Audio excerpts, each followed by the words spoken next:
Autre picto que je vous propose de faire, qui n'est pas toujours facile à faire, c'est la pièce de puzzle. On se demande toujours comment on va arriver à faire une pièce de puzzle assez symétrique, assez structurée. Alors regardez, vous allez voir, en fait, c'est très très simple à faire. Ça dépend juste de par où vous allez commencer. Et donc, pour faire une pièce de puzzle, vous allez commencer par dessiner un carré, mais vous n'allez dessiner que les angles. Et donc, vous allez chaque fois laisser, est-ce que vous voyez mon écran? Oui, vous allez chaque fois laisser un petit espace au centre de chaque côté de la pièce de puzzle.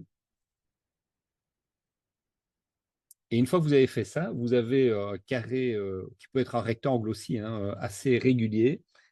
Et là, vous allez pouvoir, et je vais le faire sur un autre niveau, comme ça vous allez voir qu'il y a plein de variantes possibles. À ce moment-là, vous allez simplement dessiner les pièces qui s'encastrent dans le puzzle pour constituer le puzzle. Et vous voyez que là, je choisis si je les mets à l'intérieur ou à l'extérieur. Et donc, je peux tout à fait changer ça. Alors, ce que je vais faire, c'est que je vais même carrément dupliquer ça.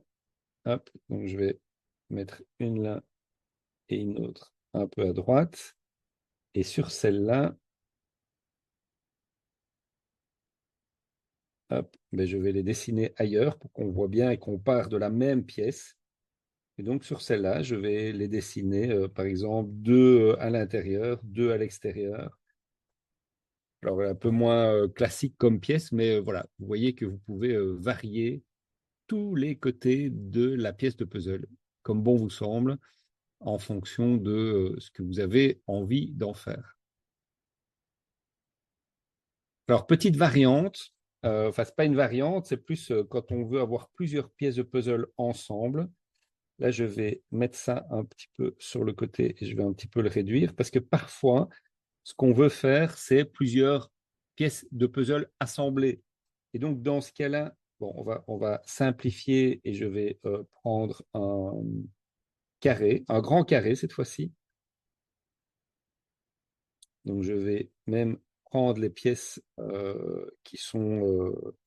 là, je vais pas laisser d'espace. Je vais faire mon carré. Donc ça, c'est en quelque sorte le puzzle fini dans lequel je vais dessiner les pièces de puzzle comme on les a dessinées juste avant. Sauf que ici, elles sont assemblées.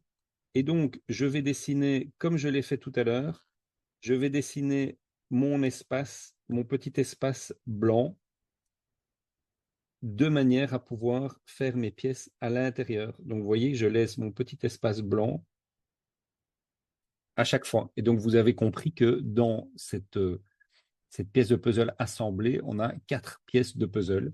Et là, évidemment, ben, je vais pouvoir juste dessiner la pièce enfin la partie de la pièce de puzzle qui déborde.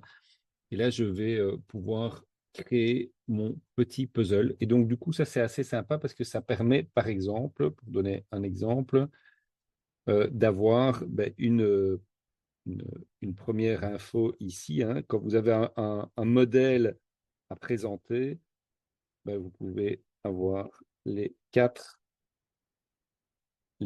idées, les unes à côté des autres, assemblées pour donner cette idée qu'en fait, les 4 idées sont intimement liées les unes aux autres, dépendantes les unes des autres.